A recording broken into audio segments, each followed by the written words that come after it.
تمہارے پاس کوئی اعلیٰ حضرت جیسا امام ہوتا تو تمہیں سمجھاتا نا. رولا ہی یہی ہے، تمہارے پاس اعلیٰ حضرت جیسا امام نہیں ہے. خدا کی قسم کامیاب اس دور میں وہ ہے جنہیں خیرات اعلیٰ حضرت کے دروازے سے ملی. کوئی بنا رہے شمشیر اعلیٰ حضرت، کوئی اعلیٰ حضرت کی تلوار بنا ہوا، کوئی چاقو بنا ہوا، کوئی نیزہ بنا ہوا، کوئی عصا بنا ہوا. یہ چاقو تلوار نیزے بھالے نہ بنو، غلام اعلیٰ حضرت بنو. تمہارے پاس امام نہیں ہے. آج بھی جو اندھیروں میں ٹامک ٹوئیاں مار رہے ہیں، بھلے بورڈ انہوں نے پیچھے یا رسول اللہ کا لگایا ہو، بھلے تقریر کر رہے ہو تو گنبد پیچھے پہلا فلکس میں غوث پاک کا بنا ہو، بلکہ ایسے بھی ہیں گنبد اعلیٰ حضرت کا بنا کے بھی کر رہے ہیں. ان پیچھے پہلا فلکس سے کچھ نہیں ہوتا.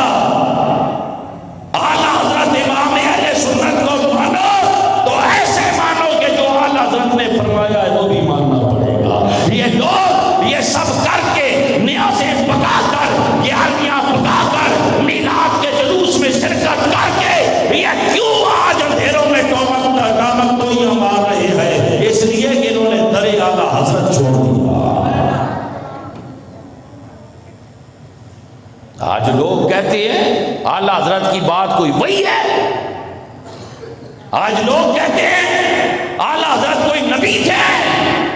نہیں تھے نبی، خدا کی قسم نہیں تھے. خدا کی قسم ان کی بات وہ وہی نہیں ہے. بے شک پر تیرا دماغ اتنا نیچے اتر آیا، تیرے ذہن میں یہ تصور کیسے آیا کہ تو یہ سوال کرے کہ کیا اعلیٰ حضرت کی بات وہی ہے؟ کتنی پستی میں دماغ گر گیا. یہ اعلیٰ حضرت سے اگر دل میں کینہ ہو تو اس کا نتیجہ ہے. خدا کی قسم کوئی اعلیٰ حضرت کے فتوے سے اختلاف کر سکتا ہے، اعلیٰ حضرت کی بات سے اختلاف کر سکتا ہے، لیکن اعلیٰ حضرت کی ولایت سے، ان کے ولی ہونے سے کسی کو اختلاف نہیں ہے.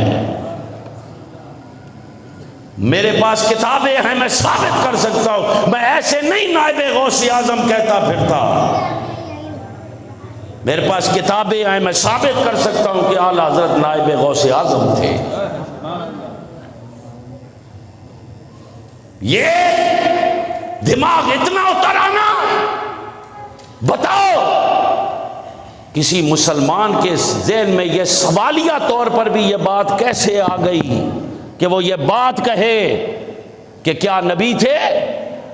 سوالیہ طور پہ بھی تیرے دماغ میں یہ بات آنا، یہ اعلیٰ حضرت کا کینہ جب دل میں آئے نا تو دماغ اتنے نیچے اتر آتے ہیں. من عاد لی ولیا فقد آذنتہ بالحرب. سنو، بے شک اعلیٰ حضرت نبی نہیں تھے. بولو نبی نہیں تھے. تو میرا جواب یہ ہے کہ نبی تو پھر حضور داتا بھی نہیں ہے، نبی تو پھر عبداللہ شاہ غازی بھی نہیں ہے، نبی تو دادا لاہور والے بھی نہیں ہے، نبی تو خواجہ غریب نواز بھی نہیں ہے، نبی تو حضور غوث اعظم بھی نہیں ہے، نبی تو امام حسن بھی نہیں ہے، نبی تو امام حسین بھی نہیں ہے، نبی تو حضرت سیدہ فاطمہ بھی نہیں ہے، نبی تو پھر حضرت علی بھی نہیں ہے، نبی تو حضرت عثمان غنی بھی نہیں ہے، نبی تو حضرت فاروق اعظم بھی نہیں ہے، نبی تو صدیق اکبر بھی نہیں ہے. تو کیا ان سب کو چھوڑ دیا جائے؟ انہی بزرگوں کی شان و عظمت کو اجاگر جب ان کی یہ نبی نہیں ہے مگر ان کے در کو نہیں چھوڑا جا سکتا. جو ان کا در چھوڑے گا وہ تباہ پھرے گا، نہیں چھوڑا جا سکتا. تو پھر انہی بزرگوں کی شان و عظمت کو ماننے والے اور لوگوں کو سکھانے والے نبی نہیں ہیں مگر ان کا در نہیں چھوڑا جا سکتا. یہ میں اس لیے کہہ رہا ہوں کہ یہ باتیں آج آپ کو سوشل میڈیا پہ ملیں گی، جھانسا دیا جائے گا، آپ کو بٹیرے کی بولی بولی جائے گی، آپ سمجھو گے بڑا خیر خواہ بیٹھا ہوا ہے، مگر سب ان سے جلنے والوں کے گل ہو گئے چراغ. احمد رضا کی شمع فیروزاں ہے آج بھی. میری بات یاد رکھنا. تمہارے سامنے کوئی کیسی کتابیں کھول دے، کوئی بھی بات کرے، آل حضرت امام اہل سنت کے در سے مت اٹھنا، اس در سے نہ اٹھنا۔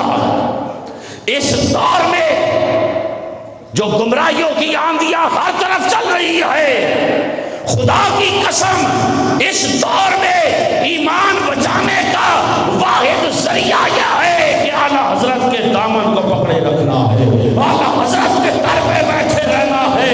اعلیٰ حضرت سے جو دور کرے وہ جتنا مرضی لمبا جبہ پہنے، کتنی مرضی اونچی ٹوپی پہن لے، پگڑی کتنی مرضی باندھ لے، دھکا مارنے کے لیے پیچھے جتنے بھی وہ مرید چلا لے، گاڑی کتنی بڑی ہو، جو اعلیٰ حضرت سے دور کرے اس سے دور ہو جانا۔ وہ تمہیں کس اندھیرے میں جا کر مارے گا پتہ نہیں چلے گا۔ اعلیٰ حضرت مجدد ہے، صرف مجدد نہیں، مجدد اعظم ہے، ثانی امام اعظم ہے۔ میں ثابت کرتا ہوں اعلیٰ حضرت وہ ہستی ہے جن کے بارے میں کہا گیا کہ امام احمد رضا خود نہیں لکھتے، پردے سے کوئی لکھوا رہا ہوتا ہے، احمد رضا کا قلم چلتا رہا ہوتا ہے۔ اور جنہوں نے یہ بات کہی ہے وہ خود اپنے زمانے کے حضور ہیں، ان کی ولایت پر پاک و ہند کا اتفاق ہے، اور وہ خود خواب دیکھتے ہیں، سرکار بغداد کو خواب میں دیکھتے ہیں اور پوچھتے ہیں بتائیے اس دور میں آپ کا نائب کون ہے؟ تو حضور غوث پاک انہیں فرماتے اس دور میں میرا نائب بریلی میں بیٹھا امام احمد رضا۔ حضرت شیر محمد شرک پوری رحمۃ اللہ علیہ کا نام جانتے ہیں نا، سید جماعت علی شاہ صاحب کا نام جانتے ہیں نا، ان دونوں بزرگوں نے خواب دیکھا۔ فرماتے ہیں دونوں یہ فرماتے ہیں ہم نے غوث پاک کو دیکھا، ہم نے غوث پاک کا دیدار کیا، دیکھا، پوچھا یا بتائیے آپ کا نائب کون ہے؟ کہا احمد رضا ہے۔ کہا ہم شوق میں کہ غوث پاک نے یہ فرمایا ہم دوڑ پڑے کہ اس امام کا دیدار کر کے آئے۔ کہا وہاں پہنچے ہم نے نظارہ یہ دیکھا کہ غوث پاک سرکار کے ہاتھ میں ایسے ہیں جیسے کاتب کے ہاتھ میں پین ہوتا ہے، قلم ہوتا ہے۔ بتاؤ جو لکھنے والا وہ کاتب کے ہاتھ میں قلم، کیا مطلب ہے؟ مجھے پین دیجئے کسی کے پاس ہو، یہ پین ہے، یہ میرے ہاتھ میں ہے، جدھر میں چاہوں گا یہ ادھر ہی چلے گا، میں یوں چلاؤں تو ادھر، میں یوں چلاؤں تو ادھر، میں یوں چلاؤں تو اوپر۔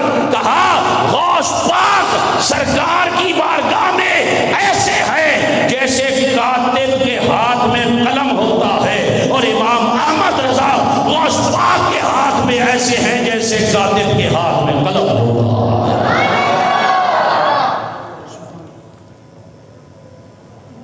سالوں سال گزر گئے، میں اعلی حضرت کا نام لیتا ہوں تو کہتا ہوں اعلی حضرت امام اہل سنت، مجدد دین و ملت، نائب غوث اعظم، مرشد اہل سنت، ایسے نہیں کہتا۔ اور یہ بھی بزرگوں نے لکھا کہ اعلی حضرت جو لکھتے ہیں اور پائے کے ولی بزرگ، وہ بزرگ جن کی آپ علمی اختلاف کریں گے مگر کوئی پاک و ہند میں رہنے والا ان کی ولایت سے اختلاف نہیں کرے گا، وہ کہتے ہیں اعلیٰ حضرت ایسے نہیں لکھتے، ان سے پردے میں لکھوایا جا رہا ہوتا ہے، وہ لکھ رہے ہوتے ہیں۔ اور اعلیٰ حضرت نے کوئی نیا دین نہیں بیان کیا ہے۔